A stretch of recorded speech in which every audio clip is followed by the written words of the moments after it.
It can perplex those who follow the golden rule.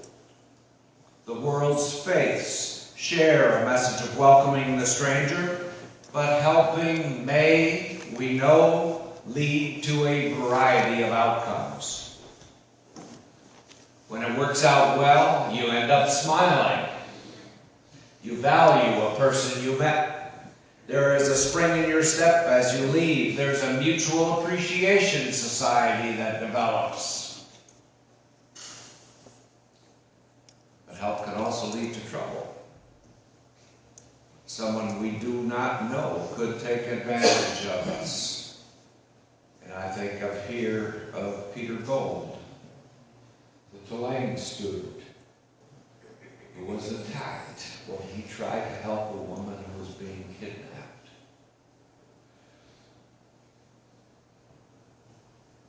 The absolutes we know. There is the good and the bad result. But we should also see that there are shadings, there are fuzzy areas, there are potholes here in our complex, multifaceted prism of life. Leslie Takahashi invites us to explore this prism. She writes, let us see the fractions, the spectrum, the margins. Let us open our hearts to the complexity of our worlds. Let us make our lives sanctuaries to nurture our many identities.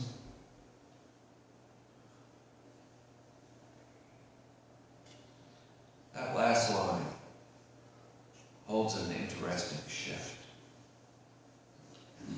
Sanctuary refers to a home. Our life is our home.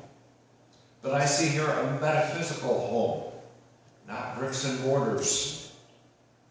Takahashi's urge to nurture our many identities does not call for a split personality. It is instead an invitation to open our hearts to seeing people and reading situations for who they are and what they contain. And this means we spend our lives developing our ability to see, experience, feel, be with the full prism of life around us. Back in the 19th century, Margaret Fuller wrote, all around us lies that which we neither understand nor use. Our capacities, our instincts for this, our present sphere, are but half developed. Let us confine ourselves to that lesson until it be learned. Starhawk expands on this, pulling us into the next tab, saying our culture teaches men to deny fear and women to let fear control them. Yet if we learn to feel our fear without letting it stop us, fear can become an ally, a sign to tell us that something we have encountered can be transformed. Pema Chodron, an American Buddhist monk, examines his prism more carefully, and I'd like to share some of her thoughts this morning. She suggests that we see view this world as less than solid, because doing so will allow us to sow seeds that awaken certain aspects of our beings.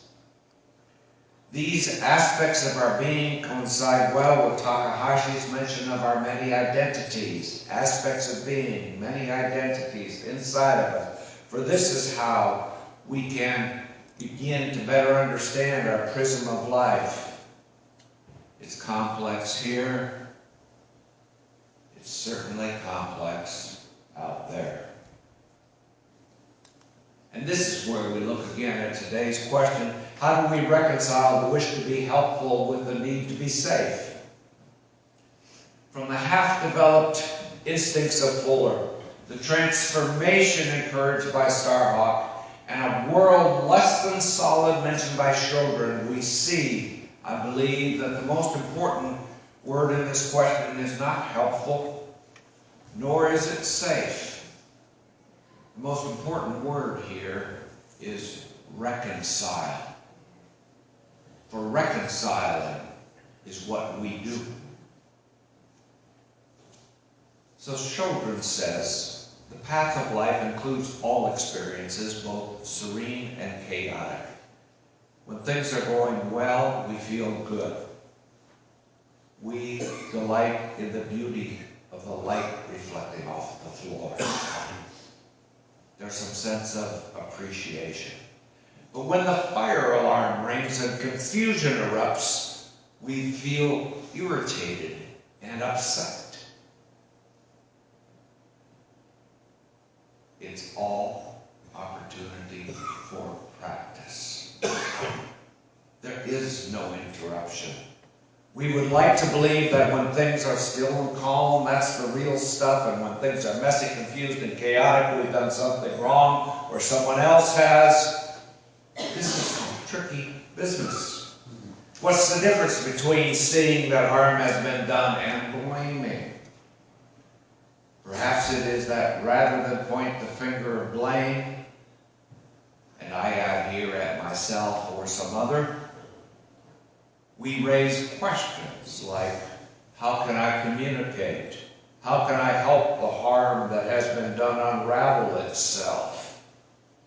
How can I help others find their own wisdom, kindness, and sense of humor? That's a much greater challenge than blaming and hating and acting out. How can we help? Children continues. The way we can help is by making friends with our own feelings of hatred, bewilderment, and so forth. Then we can accept them in others.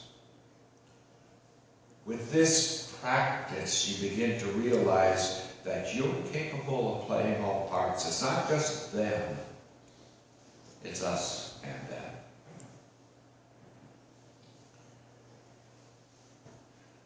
As we look at these lessons have developed in our lives, we can see that we will never know what will or what could happen next. We take our chances. But through it all, what is most important is being able to reconcile what is happening into the approach we take toward life. Children says one important piece of this is learning to accept that our concerns and misgivings are also felt by others. It's a world filled with imperfect individuals, my friends.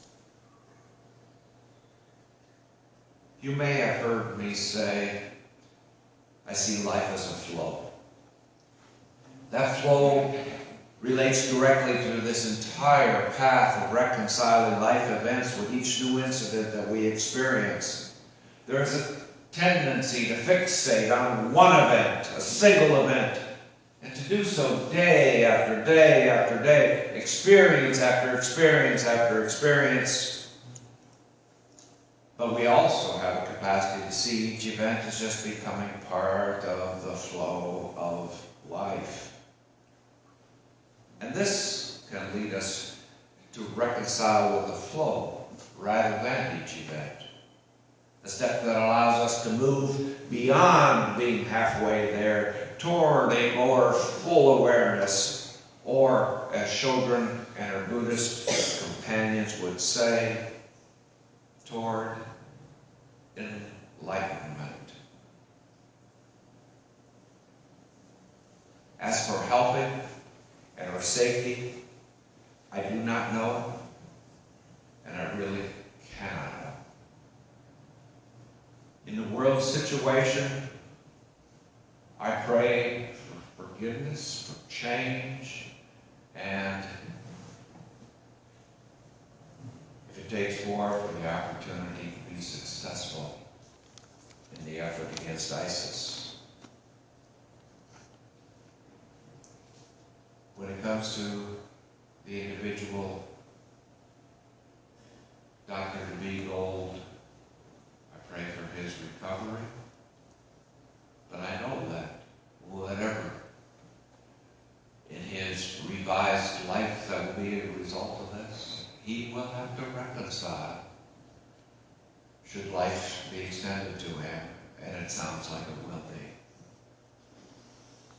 As for somebody coming and knocking on the door and what happens and when you help and when you're safe,